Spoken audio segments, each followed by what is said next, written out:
My name is Allie Collier. I'm 38 years old, and I'm a captain in United States Army Intelligence. I was standing in my father's marble-clad kitchen in Fairfax, Virginia, trying to breathe in the Thanksgiving scent of roasting turkey instead of the suffocating tension. My 5-year-old son, Leo, was giggling as his grandfather, Colonel Robert Collier, lifted him into the air. And that's when my secure phone vibrated. It was my husband, Mark. His voice was cold and clipped, stripped of all emotion. Allie, listen carefully. Get Leo and get out of there. Extract now. I started to ask why, but he cut me off. No time, go. 5 minutes later, sitting in my car at a red light, I checked the glove compartment out of pure instinct. Inside was a flash drive. Next to it, a handwritten note from Mark. If I don't make contact, don't trust anyone, not even your father. They didn't know that Mark had copied everything. They didn't know he had given it to me. If you've ever been backstabbed by your own family over money, let me know where you're watching from in the comments. And hit that like button, because this is a story about the devastating truth that hides behind the closed doors of the perfect American family. The air in my father's house always smelled of money and power, but today, for Thanksgiving, it was masked by something more wholesome. The rich, savory scent of roasting turkey mingled with the sweet spice of cinnamon and nutmeg from a pumpkin pie, cooling on the granite countertop. It was a perfect scent for a perfect family portrait, the kind you see in catalogs for high-end furniture. The sprawling colonial home in Fairfax with its gleaming hardwood floors and marble-faced fireplace was the stage, and we were all playing our parts. I stood by the kitchen island, a silent observer. In the living room, my father, retired Marine Colonel Robert Collier, swirled amber liquid in a heavy crystal glass. Next to him, my older brother Daniel, the golden boy, did the same. They were deep in conversation about Collier Consulting, the family's lucrative defense consulting firm. Their voices were a low hum of contract numbers and fourth-quarter projections. They were gods in their own universe, and I was merely a satellite who had drifted into their orbit for the holiday. They'd barely acknowledged me when I arrived, offering a curt, "Allie," before their attention was immediately captured by my son. "Leo, there's my little champion," my father had boomed, sweeping him up into his arms. Daniel ruffled his hair. They loved Leo, or at least, they loved the idea of him. The continuation of the Collier name. I, on the other hand, was just the vessel that had delivered him. I told myself I was only here for Leo, to give him a relationship with his grandfather and uncle. It was the lie I repeated every year. But deep down, a part of me, the part that never grew up, still yearned for a single word of approval from my father. A sign that my life, my career as an Army intelligence officer, meant something more to him than a strange, unfeminine hobby. It never came.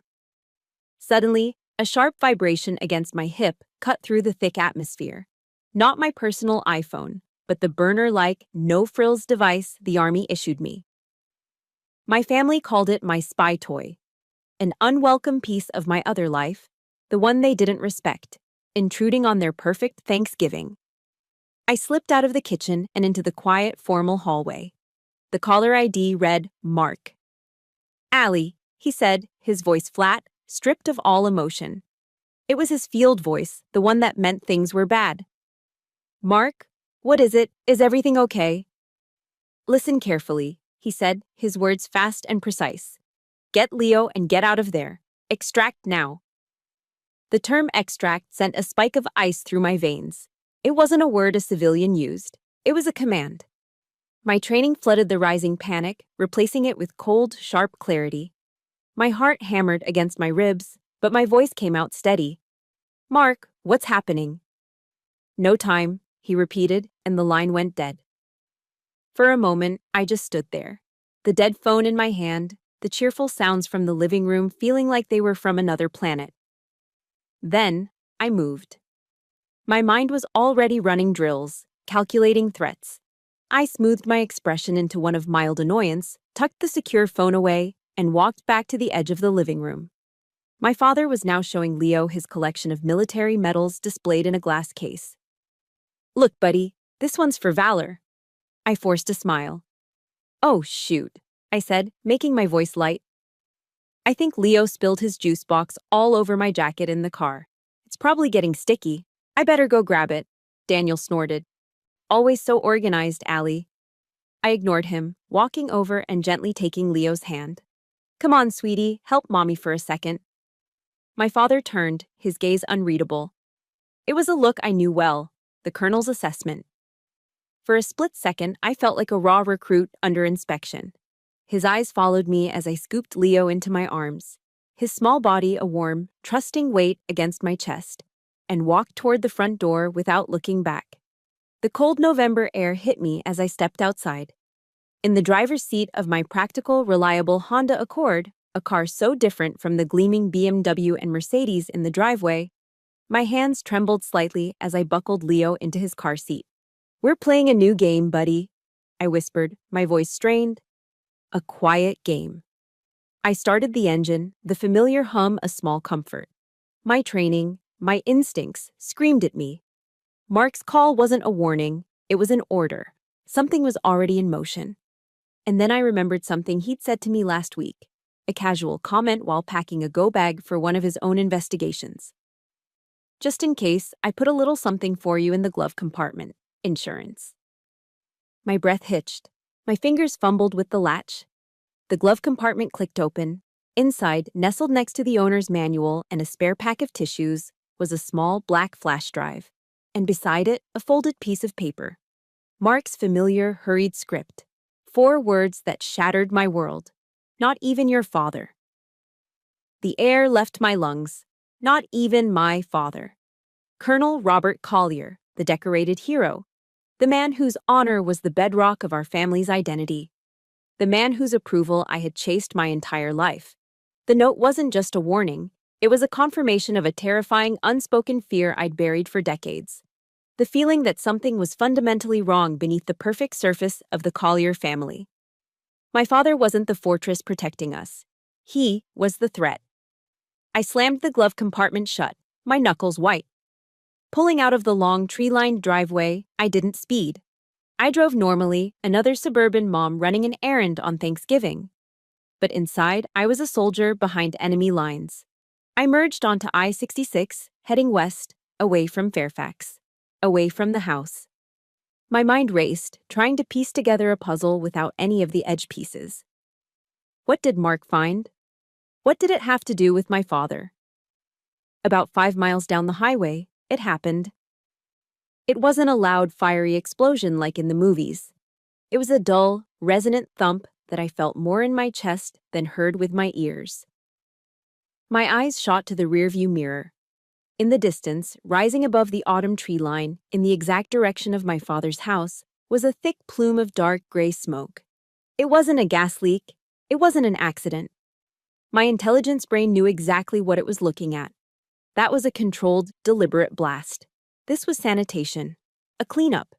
They were destroying records, evidence, something they needed gone. And they were using the holiday as cover. And as I pressed my foot on the accelerator, putting more distance between that column of smoke and my son, a chilling certainty settled in my gut. They had just destroyed something. And my God, they could include my own father. My father? No. Mark had to be wrong. But then why? Why did a part of me, a deep wounded part, believe every single word he said? I drove without a destination, the Honda eating up the dark miles of Virginia interstate while Leo slept peacefully in the back. The plume of smoke had long since vanished from my rearview mirror, but its image was burned into my mind. Each mile I put between us and that house felt less like an escape and more like a journey backward in time. The question wasn't just what was happening now, it was why a part of me wasn't surprised.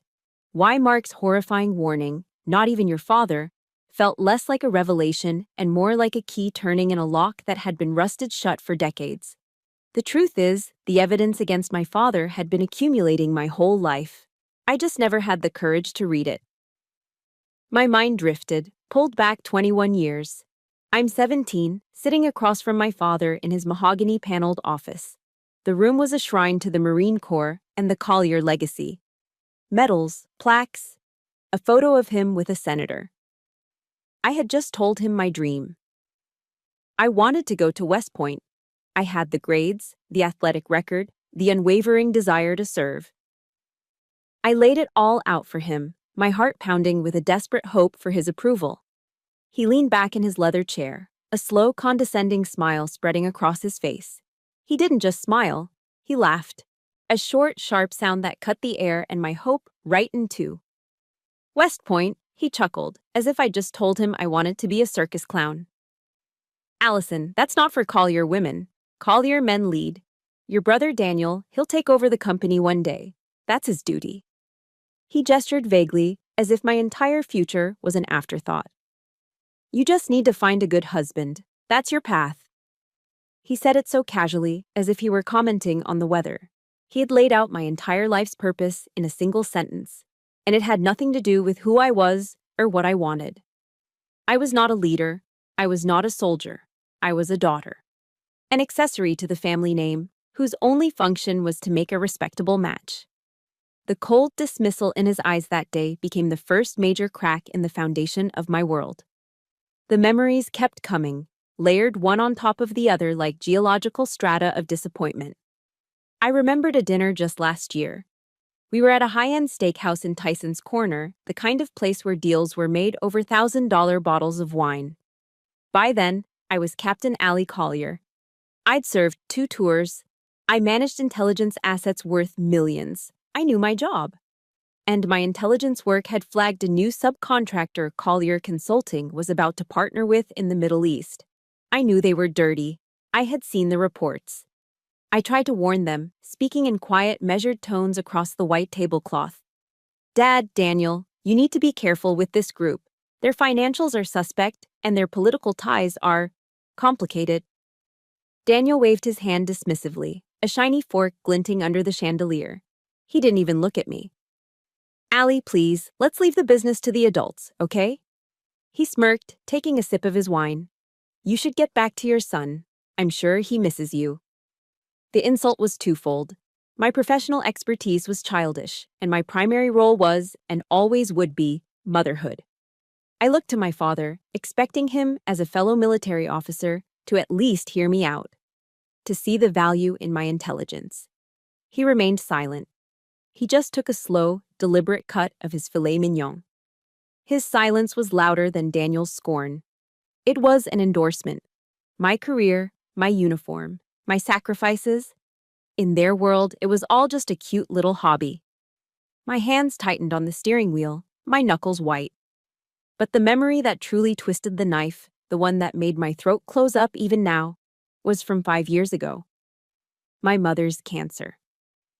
It was aggressive, merciless. I was stationed in Germany at the time. When the call came that she had weeks, not months, I didn't hesitate. I used every day of my accumulated leave and got on the first flight to Dulles. For the next 3 weeks, I lived at her bedside. Daniel was swamped with meetings, always trying to land a new partner. My father was on critical business trips, saving the company, so it was me. I was the one who held the cup to her chapped lips, who bathed her when she was too weak to move, who read to her until my voice was hoarse, and who held her frail hand as she took her last, shuddering breath. I was there for all of it. The ugly, the painful, the sacred. I was the only one. At the funeral, the hypocrisy was suffocating. Person after person came up to my father to praise his devotion. You were such a wonderful husband to her, Robert. He would nod gravely, a portrait of dignified grief. I watched him from across the room, standing next to Daniel. I saw him clap my brother on the shoulder, his voice low but clear enough for me to hear over the somber organ music. You handled everything so well, son. You really carried the weight for all of us. The injustice of it stole my breath. It was a complete erasure. My sacrifice, my pain, my final moments with my mother. They didn't exist. The golden boy, who had barely visited, was praised for carrying a weight I had borne all alone.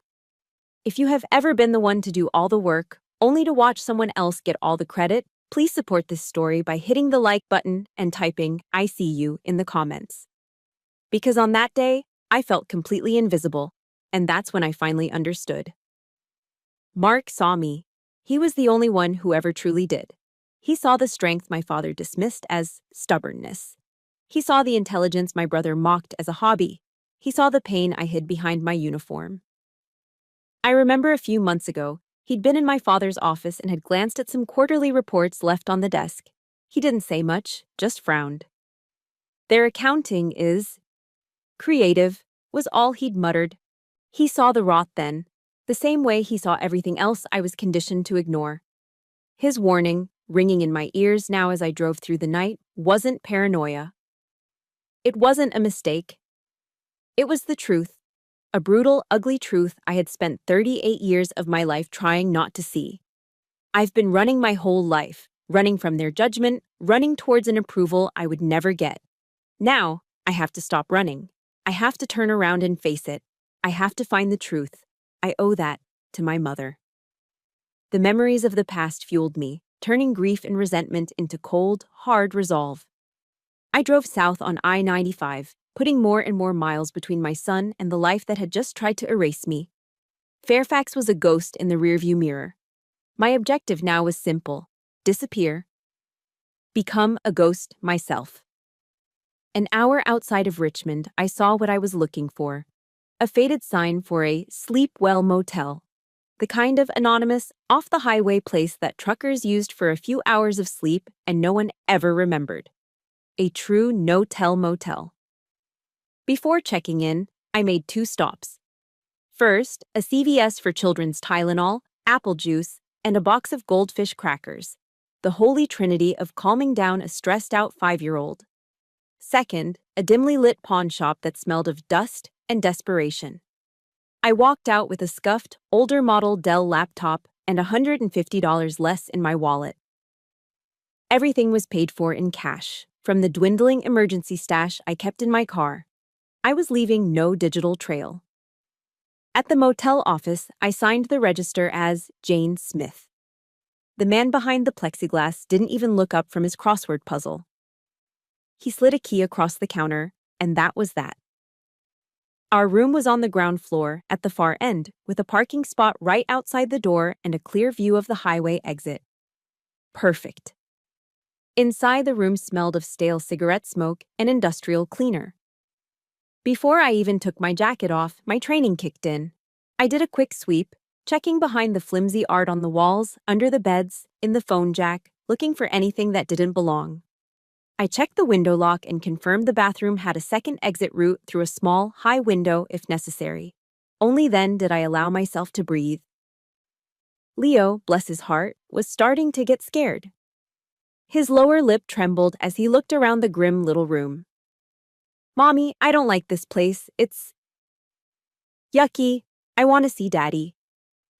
I knelt down in front of him, forcing a bright, reassuring smile onto my face while my insides twisted into knots. This was the hardest part. The soldier could handle the threat, but the mother was breaking. "I know, sweetie. Hey, remember how Daddy sometimes plays those fun hide-and-seek games for his job? Well, this is one of those. A super secret one. Our job is to be the best hiders ever until he gives us the signal. Can you do that for me? Can you be my super secret agent?" His eyes widened, the fear replaced by a flicker of excitement. "Like a spy?" "Exactly like a spy," I said, hugging him tight. I got him settled in the cleaner of the 2 beds with his juice and crackers and turned on the old TV to a cartoon channel. Once his attention was fixed on a talking sponge, I went to work. I set up the old Dell on the rickety laminate desk. The dial-up modem screeches of its startup a sound from another era. I plugged in the flash drive. As I expected, it was a fortress. Mark had layered the encryption, a military-grade protocol, then a custom algorithm he'd designed himself. It was his way of protecting me, of making sure only I could get in. Peeling back the layers felt like a conversation with my husband. Every password was a date, a name, an inside joke only we would know. Our anniversary. The name we almost chose for Leo. The terrible street name of our first apartment. With each correct entry, another wall came down. It was the most heartbreaking love letter I'd ever received. After 20 minutes of intense concentration, the final barrier fell. A single folder appeared on the screen. It was labeled Project Ephesus. My heart pounded. I expected to find weapons schematics, illegal arms deals, something tied to my father's defense work. But it wasn't that. I clicked open the first file. It was a legal document, a revised last will and testament for my mother, dated just 3 months before she died, notarized by a name I didn't recognize.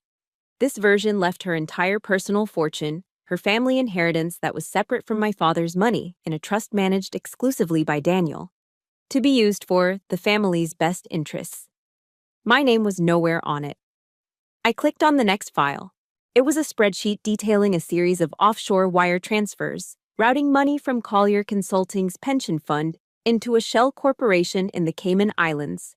A corporation registered to Daniel Collier, millions of dollars, stolen from their own employees. The final document was a memo, outlining a strategy for a hostile takeover of my mother's assets upon her death, leveraging the fake will to absorb everything into the primary Collier estate, effectively and legally stealing my inheritance. Project Ephesus wasn't about national security. It was a meticulous, cold-blooded plan to rob a dying woman and disinherit her only daughter. A wave of nausea washed over me. I pushed back from the desk, my hands shaking. To distract myself, I unmuted the TV. The local Richmond news, WTVR6, was on. And then I froze. My father's face filled the screen. He was standing in front of the smoking ruins of our family home in Fairfax, his arm in a sling, a light bandage on his hand. He looked directly into the camera, his face a mask of carefully crafted sorrow. "We are just devastated," he said, his voice thick with fake emotion. "It appears to have been a tragic gas leak accident. We thank God that my daughter and grandson had just stepped out moments before. We are just grateful everyone is safe." Liar. My stomach turned. There was no grief in his eyes. There was only cold, hard calculation. He was controlling the narrative, setting the stage. And I knew, with sickening certainty, what that explosion was for. His home office. The place where decades of paper records, the original copies of my mother's real will, the hard copies of the pension fund statements, were all stored. He hadn't just destroyed a house. He had torched a crime scene. My fingers, trembling, moved the mouse to the last file in the folder. It was a simple text document named Contacts. My blood ran cold as I read the names. It wasn't a list of generals or senators. It was Mr. Abernathy, our family lawyer since I was a child. It was Cynthia Shaw, the chief accountant at Collier Consulting for 20 years, and Judge Martin Reeves, a local Fairfax County judge and a golfing buddy of my father's. Next to each name, Mark had added a single, chilling note. Belongs to Robert. It all clicked into place. The fake will, the illegal money transfers, the public deception. It was all possible because he didn't just have a plan. He had an army of accomplices, people we had trusted our entire lives. My father hadn't just stolen from me. He had bought and paid for the entire system to make it legal. I stared at the list of names, the evidence of his betrayal glowing on the cheap laptop screen. He had built a cage around me my entire life, and I had only just realized I was in it. I stared at the evidence. And then the phone rang. A cheap, buzzing sound from the nightstand. My secure phone, an unknown number. The cheap phone buzzed violently against the nightstand, a jarring, angry sound in the dead quiet of the motel room. My gaze was still locked on the laptop screen, on the list of traders Mark had compiled, an unknown number. My training told me not to answer. My gut, twisted with a sickening premonition, told me I had to. I picked it up, my hand slick with sweat. I didn't say anything. I just listened. For a moment, there was only static. Then, a voice that was as familiar to me as my own heartbeat filled the line. My father. But this wasn't the cold, calculating colonel from the TV screen. This was the voice of a concerned father, dripping with practiced warmth and anxiety. "Allie, oh thank God, Allie, where are you? We've been worried sick." I remained silent, my knuckles white on the phone. My eyes flickered to Leo, who was still asleep, his face peaceful and innocent. "Listen to me, honey." My father's voice continued, a perfect imitation of paternal love. You and Leo are safe. That's all that matters. There's been a terrible incident at the house. But that's not the worst of it. He paused, letting the dramatic silence hang in the air. Allie, it's Mark. He did this. The explosion, the mess at the company, all of it. He's under federal investigation for embezzlement. The sheer audacity of it was like a physical blow. It knocked the wind out of me. He was taking the exact truth, the crime he had committed, and pinning it perfectly onto Mark.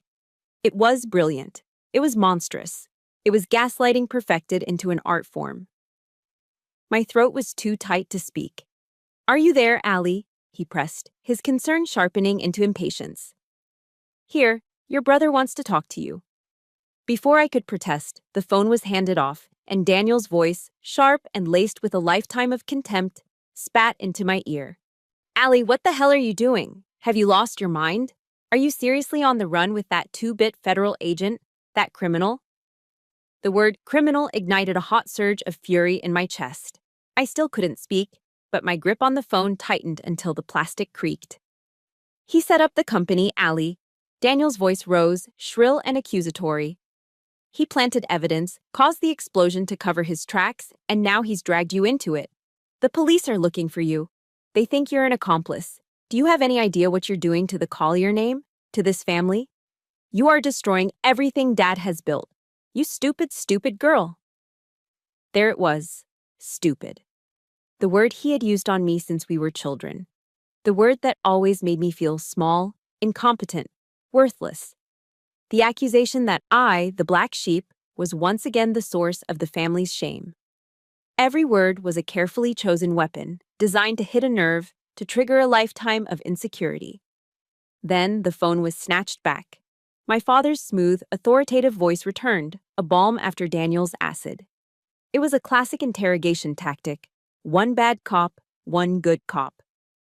Daughter, listen to me now, he said, his tone softening, pleading. Daniel is upset, we all are. But you need to listen to your father. Mark has deceived you. He twisted things, made you believe these lies because he was cornered. He's the traitor, Allie, not us. He's a desperate man. He let that sink in before delivering the final, master stroke. Come home, honey. Just bring Leo and come home. I'll fix this. I can protect you. I'll get the lawyers. I'll clear your name. I will make this right. You have to stop trusting him. He paused, and his next words were a direct echo of Mark's warning, twisted into the ultimate tool of manipulation. You have to trust your father. You'll always be my daughter. He hung up. The silence that followed was deafening. The room felt small, the air thick and unbreathable. I was shaking, a violent tremor that started in my hands and spread through my whole body. Everything in me screamed that he was lying. The evidence was right here, glowing on this cheap laptop screen. Spreadsheets, legal documents, Mark's meticulous notes, cold, hard, undeniable facts. My training, my instincts, my own eyes were all telling me the same thing. My father was a thief and a liar. And he was trying to frame my husband to save himself. But that voice, his voice, the voice of Colonel Robert Collier, the voice that had commanded respect on battlefields and in boardrooms, the voice that had defined my world, that had set the standards I always failed to meet, the voice that, for 38 years, had been the ultimate authority on truth and honor in my life.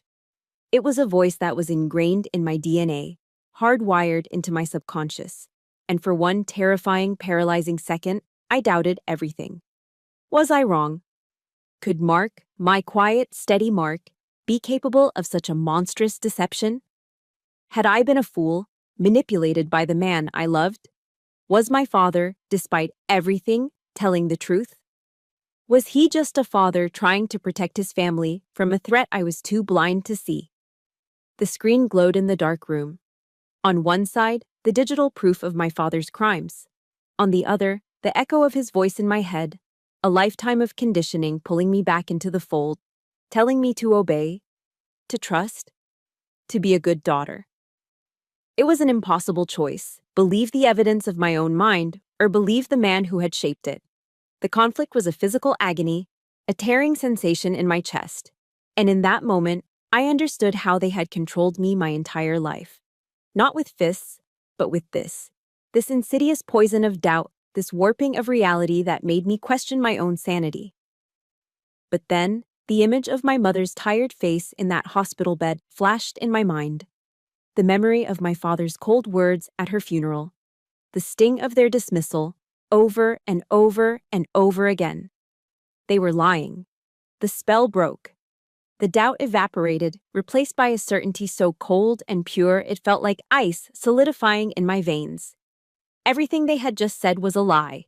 Every word was a performance. I couldn't trust my father. I couldn't go home. I had to trust the flash drive. I had to trust the man who had given it to me. I had to trust Mark. And I knew, with absolute clarity, that I couldn't do this alone. I was outgunned and isolated. I needed to find an ally. Now. The silence after that phone call was a suffocating blanket of dread. I was an island, and the sharks were circling. My father's words echoed in my head, a venomous whisper of doubt.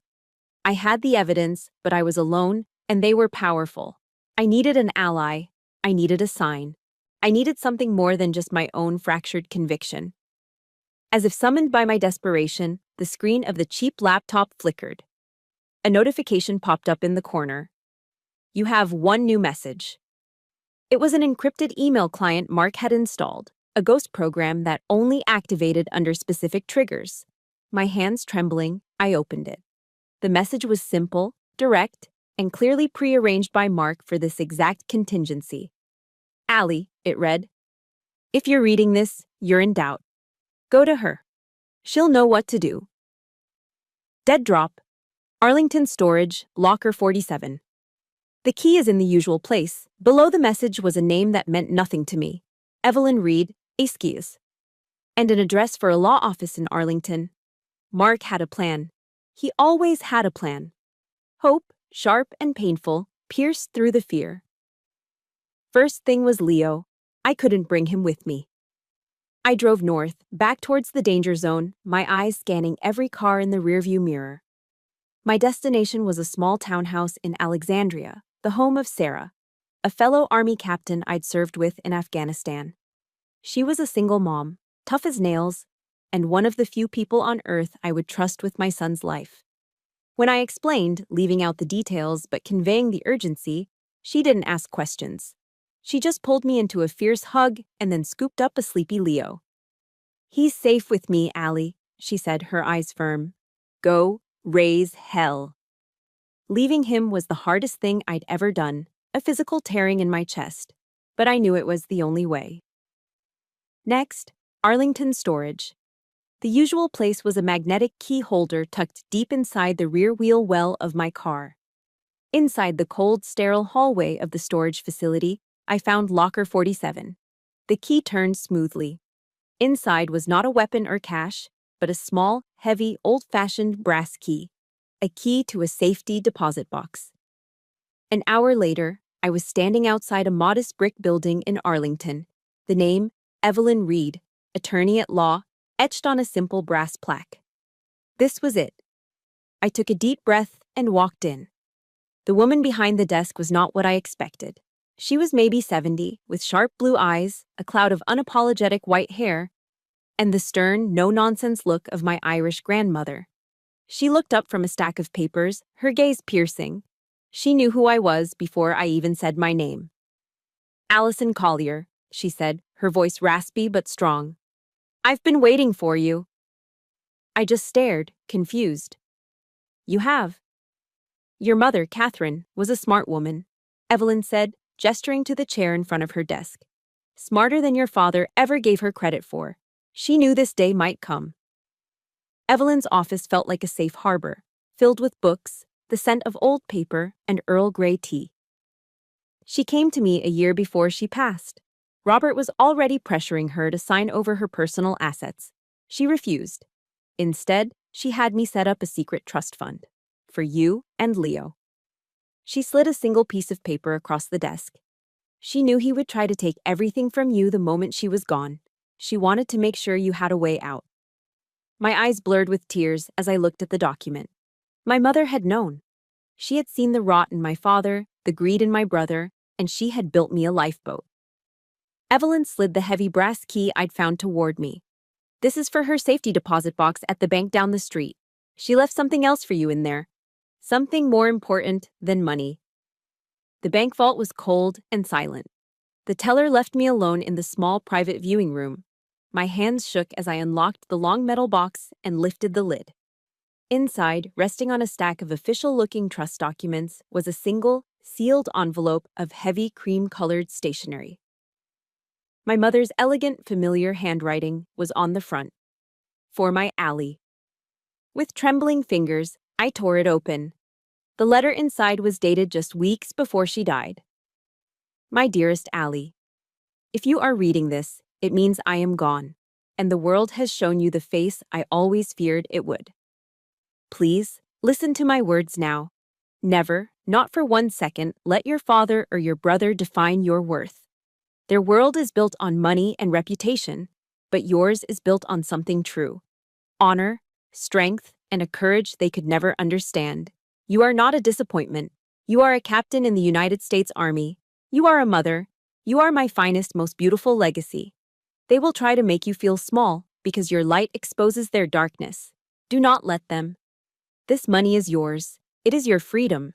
Use it to build your own life, not the one they demand you live. Know that I see you. I've always seen you. And I have never been more proud. All my love. Maman. A sob escaped my throat, a sound I had held back for 5 long years. I pressed the letter to my chest, the paper absorbing my tears. It was the validation I had spent a lifetime craving. It was permission to fight back. It was my mother's love, reaching across death to arm me for the battle ahead. When I returned to Evelyn's office, my eyes red but my spine straight, she had a duffel bag waiting for me. One more thing, she said gently. Your husband dropped this off 2 days ago. He said you'd know what to do with it. My heart leaped into my throat. Mark. He was alive. I unzipped the bag. Inside was a second, identical flash drive and a small digital audio recorder. I pressed play. Mark's voice filled the quiet office, strained and breathless, but unmistakably him. Allie, it's me. I love you. Listen, there's no time. Your father is purging everything. It's worse than we thought. He and Daniel have been embezzling from the Collier Consulting Employee Pension Fund for years. The explosion at the house, that was to destroy the paper trail. They think I have the master files. They're hunting me. Don't believe a word your father says. He's trying to frame me. The recording crackled. There's an FBI agent I trust, Agent Lewis, Financial Crimes Division. Give him everything. He's waiting for your call. Allie, I know you can do this. I love you. The recording cut out, but it was enough. It was everything. It was the final, irrefutable proof. My mother's warning, Mark's evidence, his voice. It was a shield of truth around me. I zipped up the bag, my movements now calm and deliberate. The fear was gone, burned away by a clean, righteous anger. I looked at Evelyn, the woman my mother had trusted to be my guardian angel. Thank you, I said, my voice steady for the first time in 24 hours. She simply nodded. Now go give them hell, Captain. I walked out of that office not as a victim on the run, but as a soldier with a mission. I had money, I had evidence, I had my mother's truth. Now I would no longer be silent. Hiding was over, running was over. Armed with my mother's blessing and my husband's evidence, I was ready to stop reacting and start acting. I sat in my car in a quiet Arlington parking lot, the engine off, and dialed my father's number.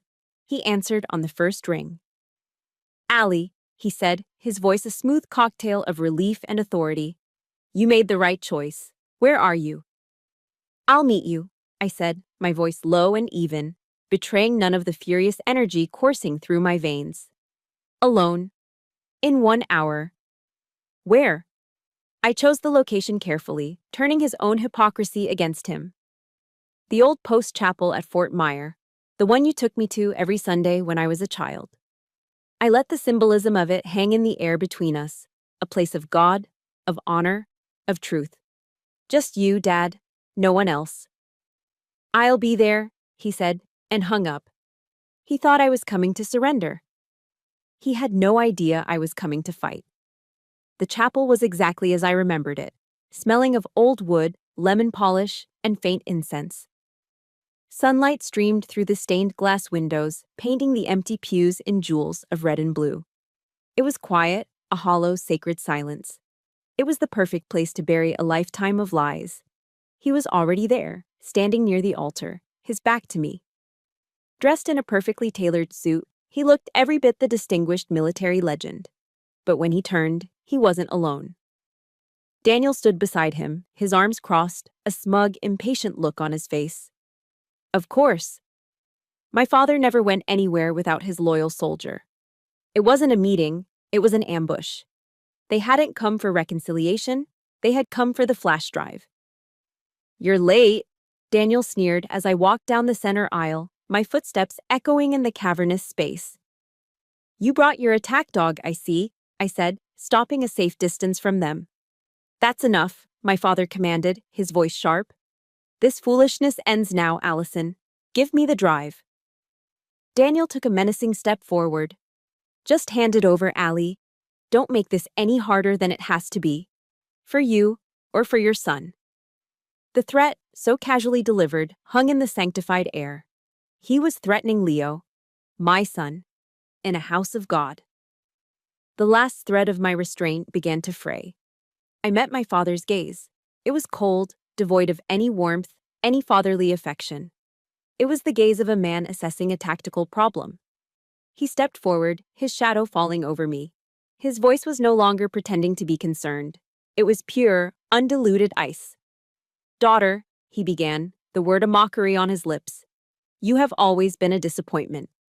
From the very beginning. Your mother, God rest her soul, she was too soft on you. She let you indulge your fantasies." His eyes swept over me, a look of utter disdain on his face. "Chasing that cheap little army career of yours, playing soldier, when your duty, your real duty, was to this family. To its name, to its legacy." He gestured between himself and Daniel. "Mark is the same. A failure who couldn't cut it in the real world, so he attached himself to you, to us. Two failures, dragging the Collier name through the mud." He extended his hand, palm up. "Now, give me the flash drive. Be a good daughter for once in your life, and I can clean up this mess. You were never equipped to understand the bigger picture. Disappointment. Cheap career. Failure. The bigger picture." Every word was a poisoned dart, the summary of a lifetime of his judgment. And in that moment, something inside me didn't just break. It vaporized. The years of pent-up pain, of silent resentment, of desperate yearning for his approval, all of it vanished, replaced by a clarity so absolute it was blinding. The last straw had been laid, and the weight of it was nothing. I started to laugh.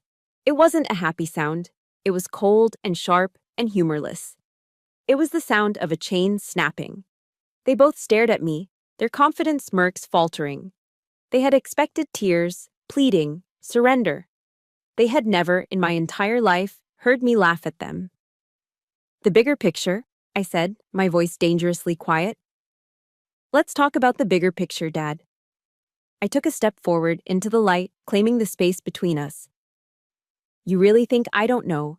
You think I'm that stupid girl you've always told me I am?" I saw a flicker of uncertainty in his eyes. "You think I don't know about Project Ephesus?" The name hit them like a physical force. Daniel flinched. My father's jaw tightened. "You think I don't know about you stealing Mom's inheritance with a forged will while she was dying?" I continued, my voice rising, each word a hammer blow. "You think I don't know about you and Daniel embezzling millions from your own employees' pension fund? People who trusted you?" I looked my father directly in the eye, all the fear I'd ever had of him gone. "I am not the disappointment here. I am a captain in the United States Army. I am a mother. I am my mother's daughter." "You," I said, my voice dropping to a low, searing whisper, "you are a thief. And a liar." I held his gaze, pouring every ounce of my newfound strength into it. "And I will not be silent anymore." If you have ever had that one moment where you finally stood up and spoke your truth to someone who always put you down, hit the like button and write "I am not silent" in the comments to stand with me. I didn't wait for a response. There was nothing more to say. I turned my back on them, on the years of pain, on the two men standing stunned and speechless at the altar. I walked up that aisle, not as a fleeing daughter, but as a soldier heading to the front lines. The sunlight through the stained glass window felt warm on my face. I left the chapel, leaving them in stunned silence. My battle had just begun. Leaving the chapel, I didn't feel victorious. I felt hollowed out, drained. The confrontation had been a necessary amputation, cutting away the gangrenous limb of my family. Now the real work began. I drove straight back to Arlington, to the one safe harbor I had left, Evelyn Reed's law office.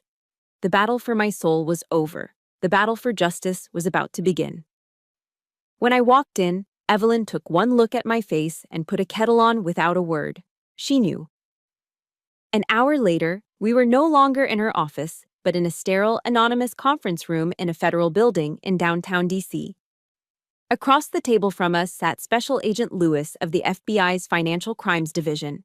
He was a tall, serious man in his late 40s with tired eyes that told me he'd seen every kind of greed and corruption imaginable. He was exactly the man Mark had told me to find.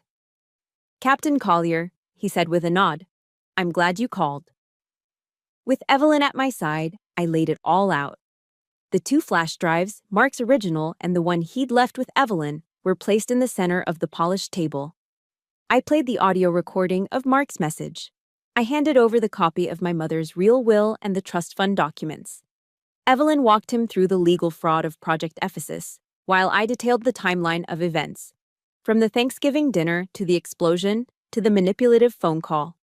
I delivered my report with the cool, factual precision of an intelligence briefing, keeping the raw emotion locked down. Lewis listened intently, his expression unreadable. He plugged the drives into a secure FBI laptop and his eyes scanned the contents. He scrolled through the spreadsheets detailing the pension fund embezzlement, his jaw tightening. He read Mark's notes on the bought and paid for lawyer, accountant, and judge. When he was done, he looked up, and for the first time, I saw a flicker of something other than professional weariness in his eyes. It was the grim satisfaction of a hunter who has finally cornered his prey. "For over a year, we've been monitoring Collier Consulting," Lewis said, leaning back in his chair. "We knew there were financial irregularities, kickbacks from subcontractors, but your father is a master at hiding his tracks. He's a respected Marine colonel, a legend in the DC defense community. We had smoke, a lot of it, but we could never find the fire." He tapped a finger on the laptop screen, on the folder labeled Ephesus. "Captain, this is the smoking gun." The validation in those words was so powerful it almost brought me to my knees. It was real. I wasn't crazy. The fight hadn't been for nothing.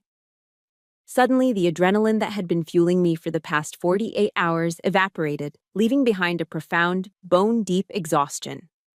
Back in Evelyn's quiet office, the reality of it all crashed down on me.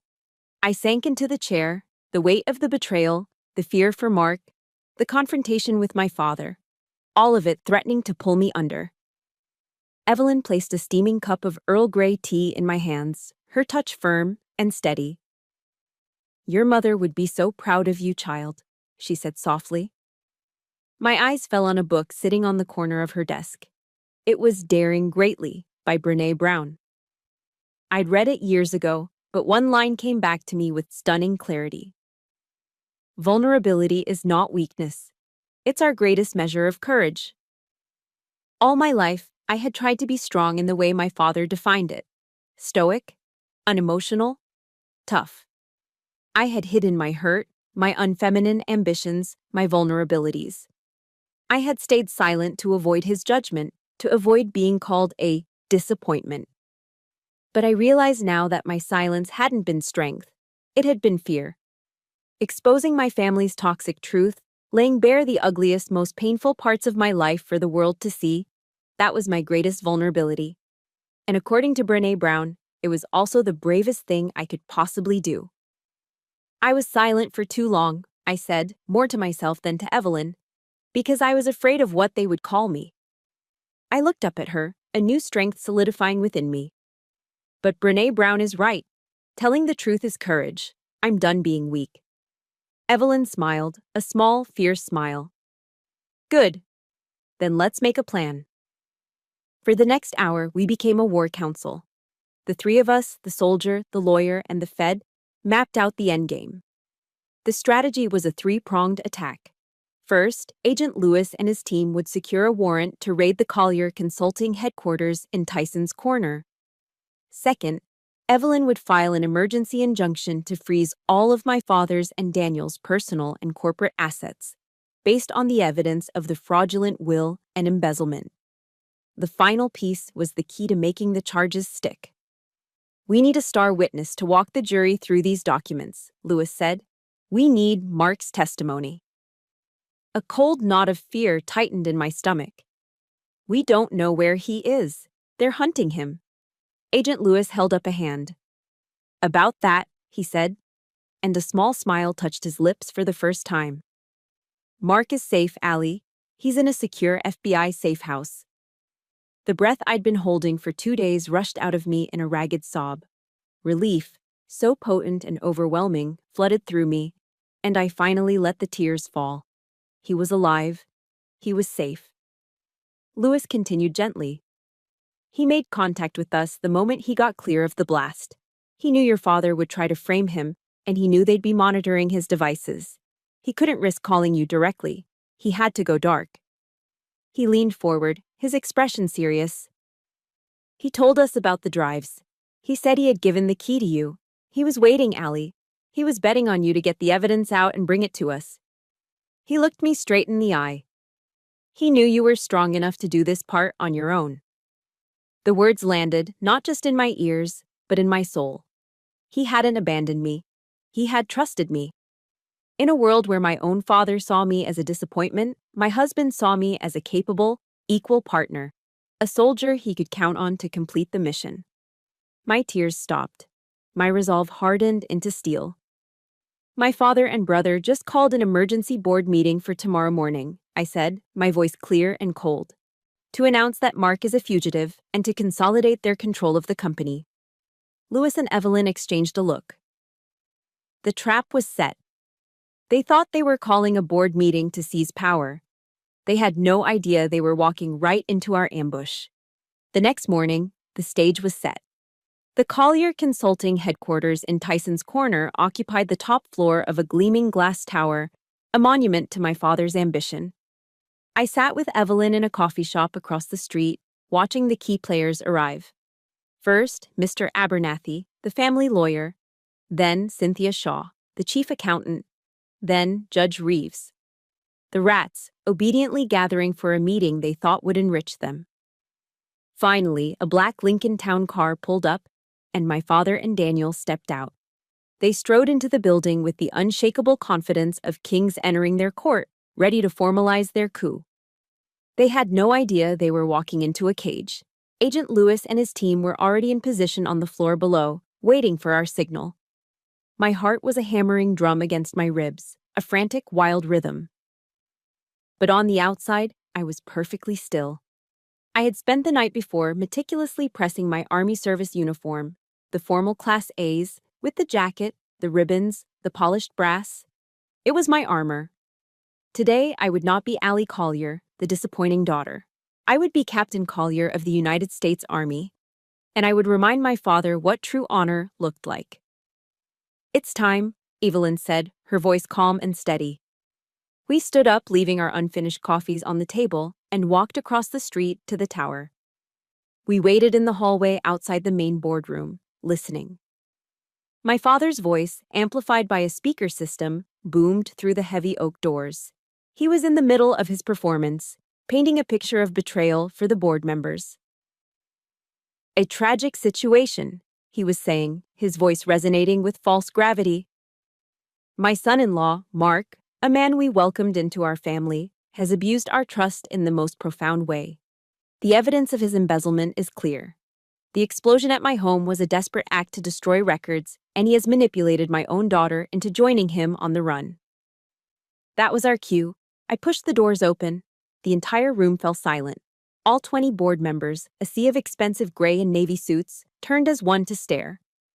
My father froze mid-sentence, his mouth slightly agape. Daniel's face contorted, first with shock, then with pure rage. I walked slowly into the room, my polished shoes clicking rhythmically on the marble floor. I was in full uniform, the ribbons on my chest a stark contrast to the corporate logos and power ties surrounding me. I stopped at the foot of the long, polished conference table. "Forgetting to invite me, Dad?" I asked, my voice dangerously calm. His shock curdled into fury. "Allison, you have no right to be here. Security." "I believe I do." A new voice cut in. Evelyn Reed stepped into the room behind me, a leather briefcase in her hand. She radiated a tough, unshakable authority that even my father couldn't ignore. "I am Evelyn Reed, the legal executor of the late Catherine Collier's estate." She looked around the room, making eye contact with every single person. "And as the representative of her 30% share in this company, my client most certainly has a right to be here." A shocked murmur rippled through the room. My mother's shares were supposed to have been absorbed, controlled by my father. Their faces told the whole story. "This is absurd," Daniel snarled, taking a step towards me. "Get her out of here." I held up my hand and the room fell silent again. All eyes were on me. This was my stage now.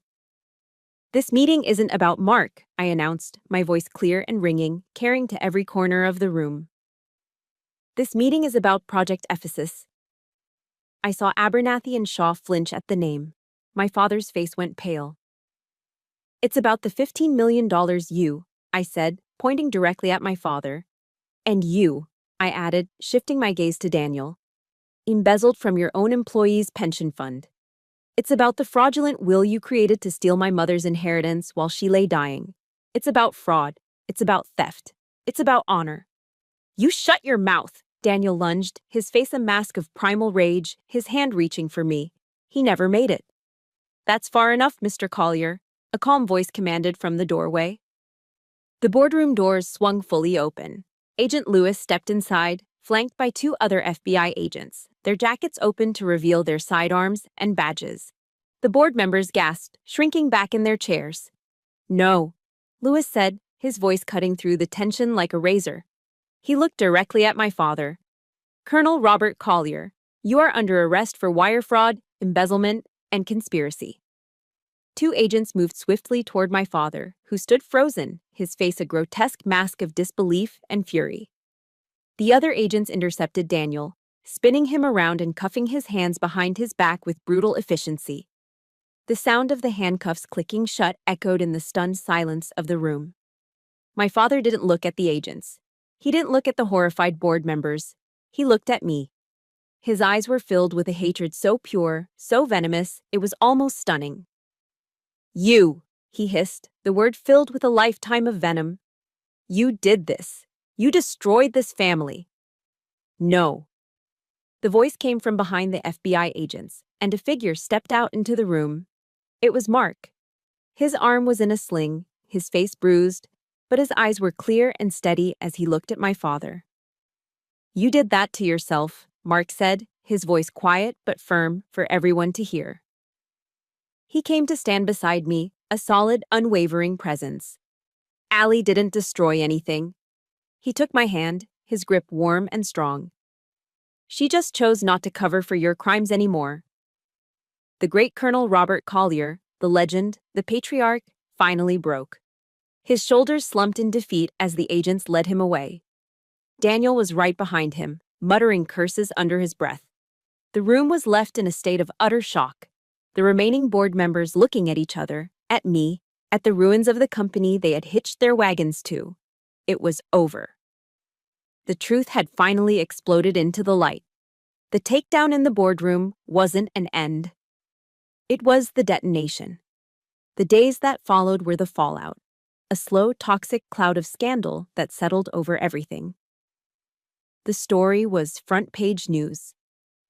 I remember seeing the headline on the front of the Washington Post, held up in a newsstand window.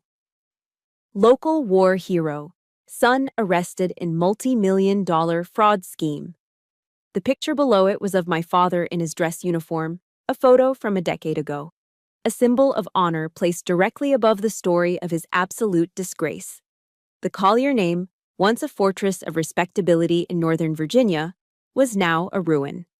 Just like the house in Fairfax. The legal machine ground on. Evelyn, a lioness in the courtroom, had successfully frozen every asset they owned. The employees whose pensions had been stolen were being made whole. Daniel, stripped of his arrogance, had taken a plea deal, turning on my father in a desperate attempt to save himself. It was all happening, just as we had planned. But there was one final piece of business I had to attend to. Not for legal reasons, but for my own.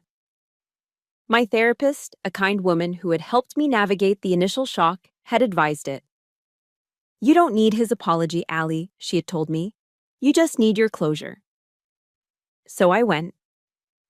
The Fairfax County Adult Detention Center was a cold, concrete place that smelled of bleach and despair.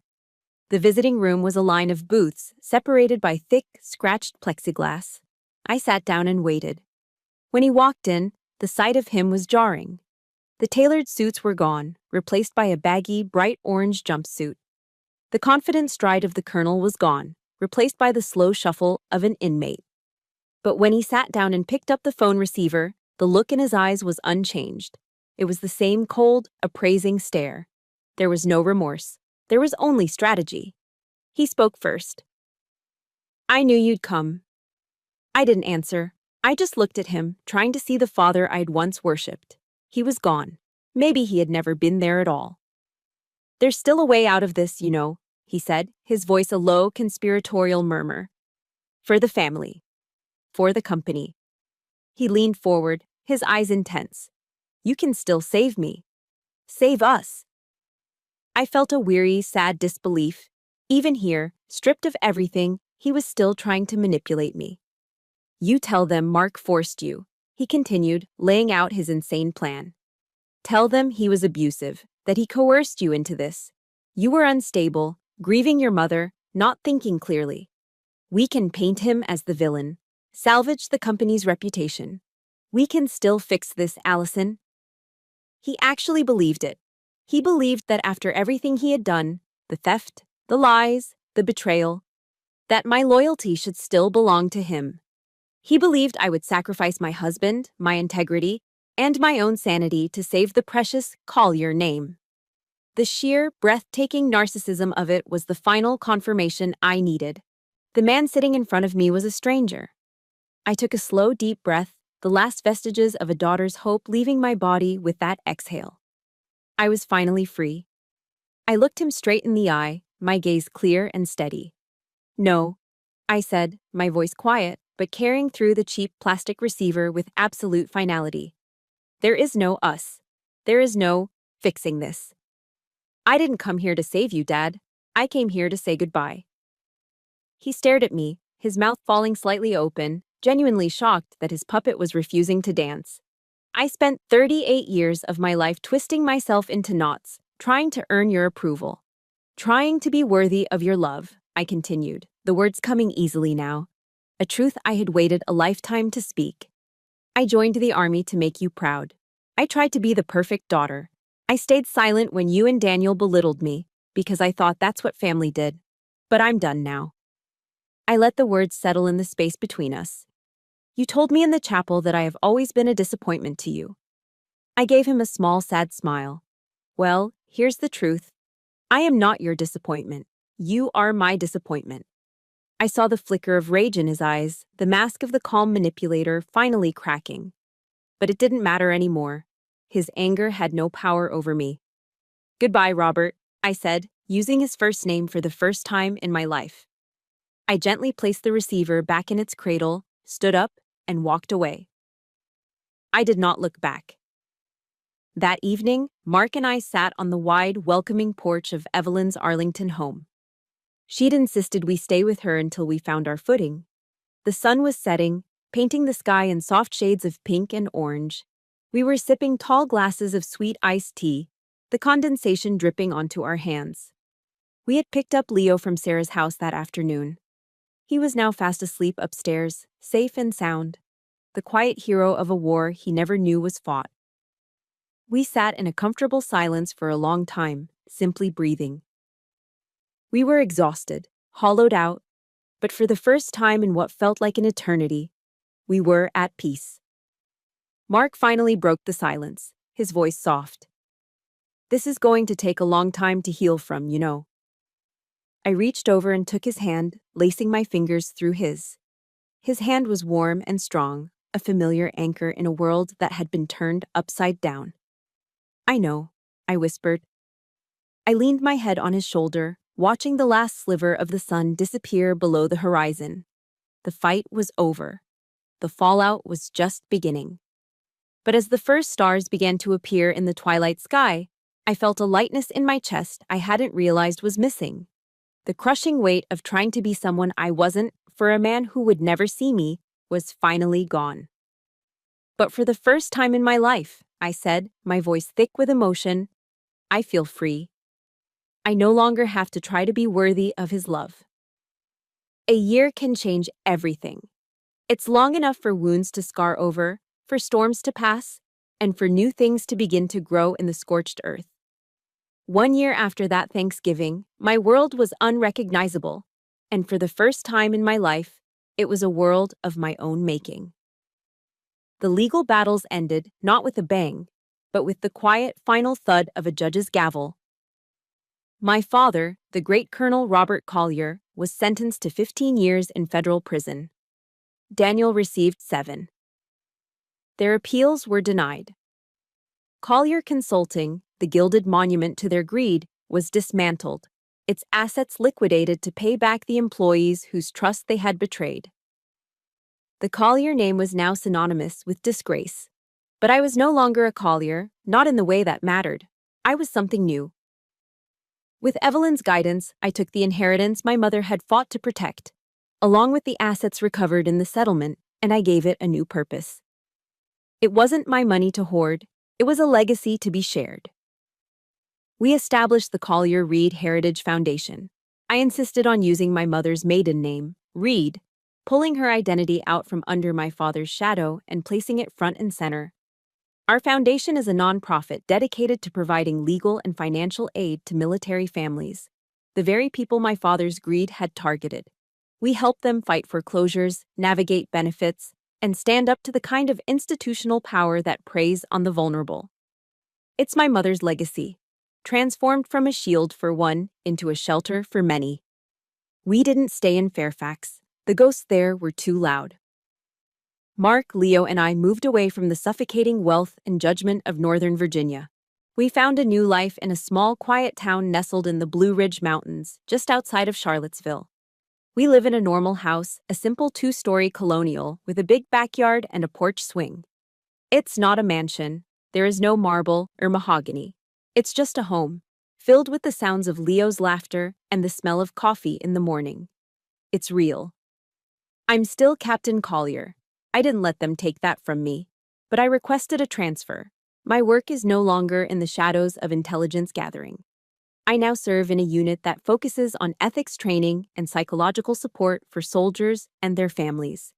I help them build resilience, establish healthy boundaries, and navigate the unique pressures of military life. I use my scars not as a source of pain, but as a map to help others find their way. Last week, I stood in front of a group of military spouses at a support seminar. I shared a version of my story, editing out the names and the ugliest details, but keeping the heart of the lesson intact. For a long time, I told them, I thought that having boundaries meant pushing people away, that it was a selfish act. But I learned that boundaries have nothing to do with other people. They're not walls. They're a promise you make to yourself. I looked around the room, at the faces of strong, tired, resilient women. Brené Brown says that boundaries are about keeping ourselves whole. Your worth is not determined by the rank on your spouse's uniform or by the family you were born into. It is determined by your own actions, your own integrity, and the truth you choose to live by every single day. Afterward, a young woman came up to me, tears in her eyes. I really needed to hear that today, she whispered. Thank you. In that moment, I felt a sense of purpose so profound it almost took my breath away. This was my new legacy. This was my mother's true inheritance. This morning, the three of us are doing what has become our favorite weekend ritual, hiking a trail along the Blue Ridge Parkway. The air up here is crisp and clean, smelling of pine and damp earth. Leo, now 6, runs ahead on the path, pointing out a hawk circling high above in the brilliant blue sky. Mark and I walk hand in hand, our steps falling into an easy, comfortable rhythm. We are not Collier rich anymore. We are just happy. It's a quiet, sturdy happiness built on a foundation of truth and trust. Mark squeezes my hand. Did he ever? He asks, his voice gentle. He doesn't need to finish the sentence. One letter, I reply, my eyes on the vast rolling mountains ahead. About 6 months ago. It came from the prison. What did it say? I don't know, I say. I didn't open it. I looked at him and smiled, a real, genuine smile that reached my eyes. I just wrote "Return to Sender" on the envelope and put it back in the mail. He smiled back, a look of deep, quiet pride in his eyes. There was nothing more to be said. The conversation was over. The trial was over. His hold on me was over. We reached a scenic overlook and stopped, watching Leo throw a stick for a friendly dog that had bounded up the trail. The view was endless, a rolling sea of green and blue that stretched all the way to the horizon. I took a deep breath, filling my lungs with the clean mountain air. For 38 years, I had lived in the shadow of a great man, waiting for a dawn that was his to give. But standing here, with my real family, in this quiet, beautiful place, I finally understood. The dawn wasn't his to give, it was mine to create. And this new day, this new life, was just beginning. That was my journey from a long night into a new dawn. It wasn't easy, but it was mine. And I know I'm not the only one who has had to find their own light in the darkness. My story is just one of many. This channel is a place for stories like these. Stories of resilience, of drawing boundaries, and of turning pain into purpose. If my journey resonated with you, please press the like button to show your support and subscribe to join our community. Your story matters, and you are not alone. Thank you for listening. Remember, no matter how dark the night gets, you always have the strength to create your own sunrise.